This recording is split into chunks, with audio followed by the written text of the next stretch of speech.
GT Holidays, South India's #1 travel brand. You know you are special when you're with GT Holidays. அந்த பொண்ணு வந்து அம்மா கிட்ட ஏதாவது தேவைன்னா மட்டும்தான் வரும். எனக்கு இது வேண்டும் அப்படின்னா வரும், இல்லைன்னா அவங்க சித்திக்கு வேணும்னா வரும். ஸோ சித்திக்கு ஏதாவது வேணும்னா இந்த குழந்தை மூலமா அவங்க வந்து சாதிச்சுக்கிறாங்க. அதை தங்கச்சி தானே வளர்க்குது, நம்ம தங்கச்சி வந்து நம்ம பிள்ளைய நல்லா வளர்க்கணும் தான் விட்டுருப்பாங்க. பட் இவங்களுக்கு எப்போ அது தெரிய ஆரம்பிக்குதுன்னா ஒவ்வொரு விஷயமும் தங்கைக்கு வேண்டியதை தான் பொண்ணு வந்து கேட்டு கேட்டு வாங்கி கொடுக்குறா அப்படின்னு அவங்களுக்கு தெரிய வரும்போது தான் ஏதோ தவறுதலாக நடக்குது. சித்தி பொண்ணுடைய உறவு வந்து வித்தியாசமாக தென்படுது எங்களுக்கு. அவங்க பழகும் விதம், ஒரு லெஸ்பியனுக்கு உண்டான ஒரு விஷயங்கள் அங்கே எங்களுக்கு கிடைக்குது. தன்னுடைய கணவருக்கு மசாஜ் பண்ணி விடுன்னு சொல்லும்போது தான் இவங்களுக்கு வந்து அந்த ஒரு வித்தியாசமே தோணியிருக்கு. நக்கிர நேயர்களுக்கு வணக்கம். நான் விஜய் ஹரிஹரசுதன். டிடெக்டிவ் மாலதி மேம் அவங்க ஹேண்டில் பண்ண பல கேசஸ் பற்றி ஒவ்வொரு எபிசோட்லையும் பேசிகிட்டு இருக்காங்க. இன்றைக்கும் அதே மாதிரி ஒரு கேஸ் பற்றி தான் பார்க்க போகிறோம். வணக்கம் மேடம். வணக்கம். இன்றைக்கி எந்த கேஸ் மேடம்? உலகம் எதை நோக்கி போய் கொண்டிருக்கிறது அப்படின்னு ஒவ்வொரு வாரமும் நம்ம வந்து பேசிக்கிட்டே இருக்கோம். ஏதாச்சும் ஒரு டைமென்ஷனில் பேசிட்டு தான் இருக்கோம். இது ஒவ்வொன்றுமே ஒரு வித்தியாசமாக நமக்கு திகைப்பூட்டும் வகையில், ஐயோ இப்படி நம்ம சமுதாயம் போய்கிட்டு இருக்கே, நம்ம கலாச்சாரம் என்ன ஆகிறதுங்கிற மாதிரி தான் இருக்குது. அதே போல் இந்த கதையிலையும் வந்து நான் சொல்ல போகிறேன். எனக்கு ஒரு பெண்மணி கால் பண்ணாங்க. கால் பண்ணிவிட்டு, நீங்கள் வந்து என்னுடைய சிஸ்டரை வந்து நீங்கள் மானிட்டர் பண்ணணும் அப்படின்னாங்க. ஓகே. சிஸ்டரை மானிட்டர் பண்ணணுமா அப்படின்னு சொல்லிட்டு, எதனால அப்படின்னு கேட்டேன். உங்கள் பேரண்ட்ஸ் கொடுக்காம நீங்கள் கொடுக்குறீங்கனால என்னுடைய சம்மந்தப்பட்டது அப்படின்னாங்க. உடனே உங்கள் கணவருக்கும் உங்கள் சிஸ்டருக்கும் ஏதாவது தொடர்பு ஏற்பட்டுச்சான்னு கேட்டேன். நமக்கு க்யூரியாசிட்டி மேலே க்யூரியாசிட்டி இல்லை அப்படின்ட்டாங்க. என்னதான், சரி நீங்களே சொல்லுங்கள் அப்படின்றதும் கொஞ்சம் தயங்கி இது வந்து சீக்ரெட்டாக இருக்குமா, இது என்னோட பெண்ணோட வாழ்க்கையை பற்றியது அப்படின்லாம் அவங்க சொன்னாங்க. சரி அப்படின்னு சொல்லிட்டு, சரி சொல்லுங்கள், இது நம்ம சீக்ரெசி மெயின்டைன் பண்ணுறது நம்மளுடைய தொழில் தர்மம், அதை நாங்கள் மீறுறதில்ல, நீங்கள் சொல்லுங்கள் அப்படின்னு. அப்போது அவங்க வந்து சொன்னாங்க, எனக்கு நான் ஒரு காதல் திருமணம் பண்ணிக்கிட்டேன். காதல் திருமணம் பண்ணி எனக்கு குழந்தையும் பிறந்தது. அதுக்கப்புறம் என்னுடைய ஹஸ்பண்டோட டார்ச்சர் தாங்க முடியாமல் நான் கை குழந்தையோட அவரை பிரிஞ்சு வந்துட்டேன். டிவோர்ஸும் வாங்கிட்டேன். அதுக்கப்புறம் வந்து நான் எங்கள் அம்மாவோட வீட்டில் தான் இருக்கேன். எனக்கு அப்பா கிடையாது. ஸோ எங்களுடைய விஷயங்களை எடுத்து பேசுகிறதுக்கு ஒரு ஆண்மகன் இல்லாமல் இருந்ததுனால அம்மாவுக்கு அடுத்து வந்து இவங்க இன்னொரு பிரதர் இருக்காங்க. ஸோ பிரதர் வந்து சின்ன பையங்கிறதுனால அவனால் இதெல்லாம் எடுத்து பேச முடியாமல் இருந்திருக்கு. சரி இவங்க வீட்டோட வந்துட்டாங்க. இவங்க பாட்டுக்கு வேலை பார்க்க ஆரம்பிச்சிட்டாங்க. ஒரு கவர்மெண்ட் எம்ப்ளாயி தான் இவங்க. வந்ததுக்கப்புறம் நம்ம தான் இனிமேல் வந்து இந்த குழந்தைய வளர்த்தெடுக்கணும். அப்போ வளர்த்தெடுக்கணுன்னா எக்கனாமிக்கலி அவங்க வந்து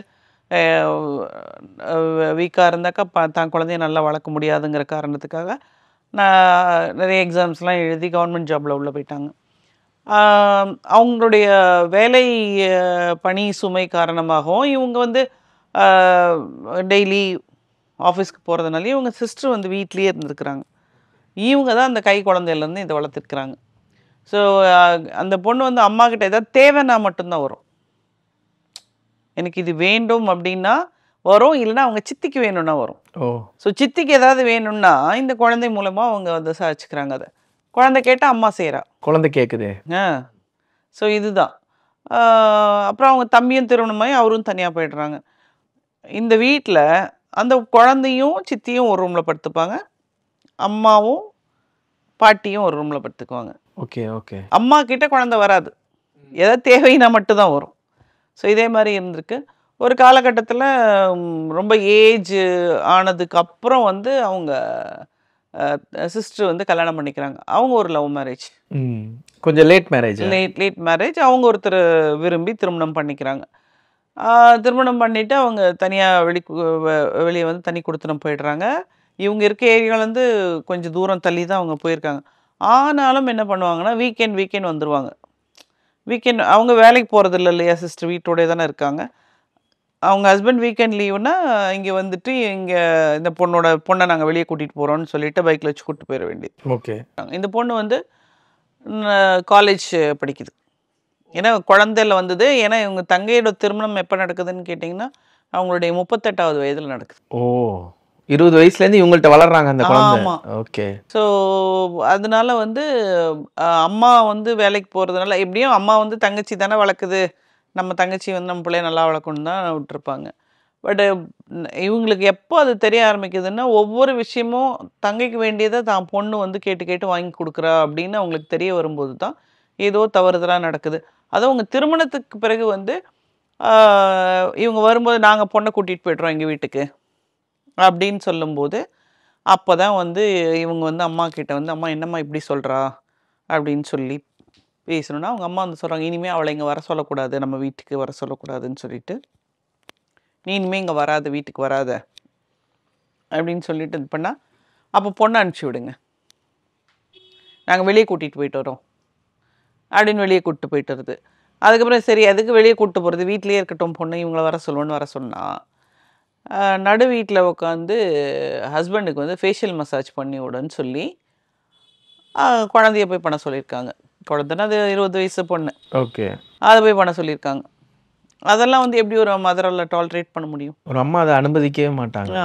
அதுவும் அம்மா சித்தி வந்து இப்படி பண்ணுறது தப்பு. ஏன்னா அம்மா மாதிரி நினச்சி தானே இவ்வளோ நாளாக அவங்க வளர்த்துருப்பாங்க. அந்த என்னம்மா இப்படி பண்ண விடுற அப்படின்னு சொல்லி கேட்டால் என்ன தப்பு இருக்குது, சித்தப்பாவுக்கு தானே பண்ணுறா. அந்த பொண்ணு எது கேட்கலையா, நான் ஏன் பண்ணணும்? அந்த பொண்ணு டோட்டலி சித்தியோட கஸ்டடி தான். சித்தி சொன்னால் என்ன வேணால் கேட்கும், அம்மா சொன்னால் கேட்காது. சரி. ஓகே. நீங்கள் எப்படி இதை மூவ் பண்ணீங்க? உங்கள்கிட்ட சொன்னால் எப்படி மானிட்டர் பண்ண ஆரம்பிச்சிங்க? இது வந்து இப்படி சொன்ன உடனே அதுக்கப்புறம் நமக்குள்ளே நிறைய கேள்விகள் எழுதுது. அதுக்கப்புறம் நம்ம அந்த இப்போ பொண்ணை வந்து ஃபாலோ பண்ண ஆரம்பித்தோம். நான் சொன்னேன் கொஞ்சம் லிபரலாக விடுங்க, அவங்க வெளியில் கூட்டிகிட்டு போகிறேன்னு சொன்னால் விடுங்க, நாங்கள் பார்க்குறோம் அப்படின்னு. அப்போது இந்த பொண்ணு இவ வந்து சிஸ்டர் வந்து நான் வெளியே கூப்பிட்டு போயிட்டு வரேன்ட்டு வந்து கூட்டிகிட்டு போகிறது. ஸோ வெளில போகிறாங்கன்னா இவங்க கால் பண்ணிடுவாங்க நமக்கு இந்த மாதிரி. ஏன்னா ரெகுலராக வெளியே போக மாட்டாங்க இல்லையா அங்கே, ஏன்னா இவ்வளோ வந்து வேறு வீட்டுக்கு போயிட்டா. ஸோ வந்து கால் பண்ணி சொன்னதும் நாங்கள் போய் மானிட்டர் பண்ண ஆரம்பிக்கிறோம். அது சித்தி பொண்ணுடைய உறவு வந்து வித்தியாசமாக தென்படுது எங்களுக்கு. ஒரு அவங்க பழகும் விதம், ஓகே, ஒரு லெஸ்பியனுக்கு உண்டான ஒரு விஷயங்கள் அங்கே எங்களுக்கு கிடைக்குது. அந்த பொண்ணுக்கிட்ட அது மாதிரி நடந்துக்கிறாங்க. ஆமாம். அது மட்டும் இல்லாமல் இப்போ வந்து தன்னுடைய கணவனையும் இதுக்குள்ள, அதாவது என்ன சொல்கிறது, மல்டி இதுலேயும் வந்து அவங்க ஈடுபடுத்த ட்ரை பண்ணியிருக்காங்க. பட் இவங்க வந்து பாட்டியும் ரொம்ப ஸ்டபர்னாக இல்லை, பேத்திங்கிறது வெளியே போகக்கூடாதுங்கிறதுல அவங்க ரொம்ப ஸ்டபர்னாக இருந்தாங்க. ஸோ இது வந்து இவங்க வந்து குழந்தையிலேருந்து அவள் தானே பார்த்துக்கிறா, யார் எப்படி தப்பாக நினைக்க மாட்டாங்கல்ல, தன்னோட பொண்ணு மாதிரி தானே அவள் பார்த்துக்கிறாங்க ஒரு மனநிலை அது. ஆனால் பட் அவங்க பாட்டிக்கு ஏதோ தோணி இருக்கு, சம்திங் ராங் அப்படி, சம்திங் ராங். யூஸ்வலாக குழந்தையிலேருந்து அந்த ரூமில் தான் தூங்குறா, அதனால இவங்களுக்கு வந்து அது தவறுதலாகவே இவங்களுக்கு தெரியல, இப்போவும் குழந்தை மாதிரியே தெரியுறாங்க. ஆமாம்.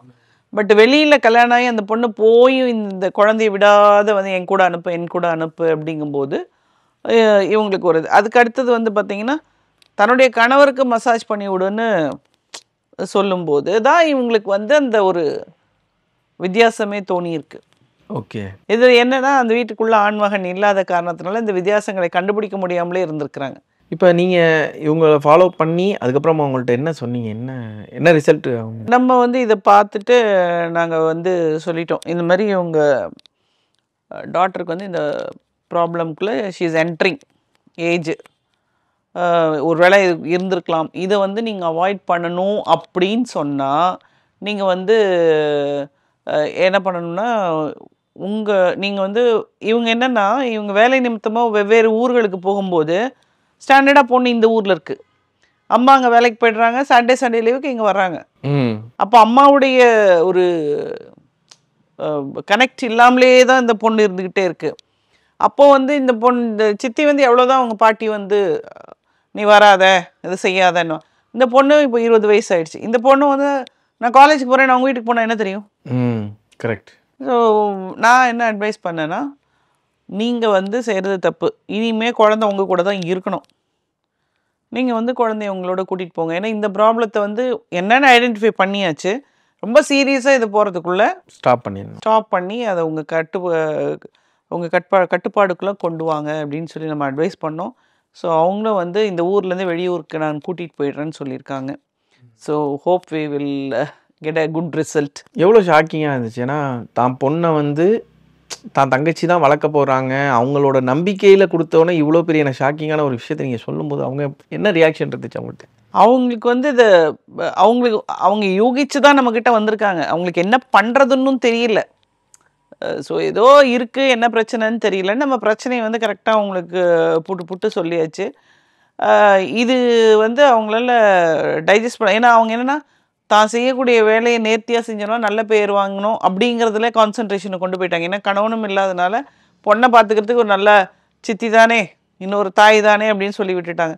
இப்போ வந்து நீங்கள் இதுக்கான டைம் எடுத்துக்கோங்க. நீங்கள் இன்னும் வேலைன்னு போய்கிட்டு இருந்தீங்கன்னா உங்கள் பொண்ணு உங்களை விட்டு போயிடும், அவ்வளோதான். இது ஒரு சான்ஸ் உங்களுக்கு கடவுள் கொடுத்துருக்காருன்னு நினச்சிக்கோங்க. ஸோ நீங்கள் வந்து அதை பயன்படுத்தி கேரி அவுட் பண்ணி கொண்டு போயிருங்க. ஆமாம் அப்படின்னு சொன்னேன். இதில் வந்து என்னன்னு பார்த்தீங்கன்னா, நம்ம அந்த காலத்துலலாம் கூட்டு குடும்பமாக இருப்பாங்க, எவ்வளோ பேர் இருப்பாங்க. எல்லோரும் ஹாலில் மொத்தமாக ஒரு ஜம்காலத்தை விரித்து போட்டு படுத்துக்குவாங்க. தனியாக ஆளுக்கு ஒரு தலாணி கூட இருக்காது. ஒரு தலாணி 2 பேர் ஷேர் பண்ணுவாங்க. சம்டைம்ஸ் ஒருத்தர் தூங்கும்போது தலாணி உரி விட்டுருவாங்க. இதெல்லாம் நடக்கும். இப்போ வந்து வீட்லேயே தனித்தனி அறைகள், தனித்தனி அறைகளே பிரச்சனைகளுக்கு காரணம். ஓகே, இது என்ன சொல்கிறது, எங்களுக்கு பிரச்சனை வந்த மாதிரி நான் சொன்னேன் இல்லையா போன எபிசோடில். எங்கள் ஏஜென்சி எதுவுமே இல்லாத போது ஹாப்பியாக நாங்கள் கேஸ் பார்த்துட்டு இருந்தோம். இப்போ நிறைய கண்கள் வந்து தெருமுழுக்க இருக்கிறதுனால எங்களால் எங்களோட தொழிலை நாங்கள் வந்து யாரையும் செய்ய முடியல. அது ஒரு விரக்தி. ஸோ ஃபெசிலிட்டிஸ் அதிகரிக்க பிரச்சனைகளும் அதிகமாயிட்டு வருது. சிம்பிளாக எதில் எடுத்தாலுமே கம் டு த கன்க்ளூஷன் இதான். ஆமாம். ஓகே மேடம், இதே மாதிரி இன்னொரு கேஸோட சந்திக்கிறேன். நன்றி. நக்கீரன் டிவிக்கு சப்ஸ்கிரைப் செய்யுங்கள். உங்கள் ஆதரவே எங்கள் பலம். ஆசிரியர்களுக்கு நண்பனாகவும் மாணவர்களுக்கு ஆசானாகவும் திகழும் தேர்வு வழிகாட்டி. ஒவ்வொரு பாடத்திற்கும் அனுபவமிக்க ஆசிரியர்களின் துல்லியமான தெளிவான விடைகள். CNC இருக்கு, தேர்வு பயம் எதற்கு? இது தீரன் பப்ளிஷிங் ஹவுஸ் விற்பனை வெளியீடு.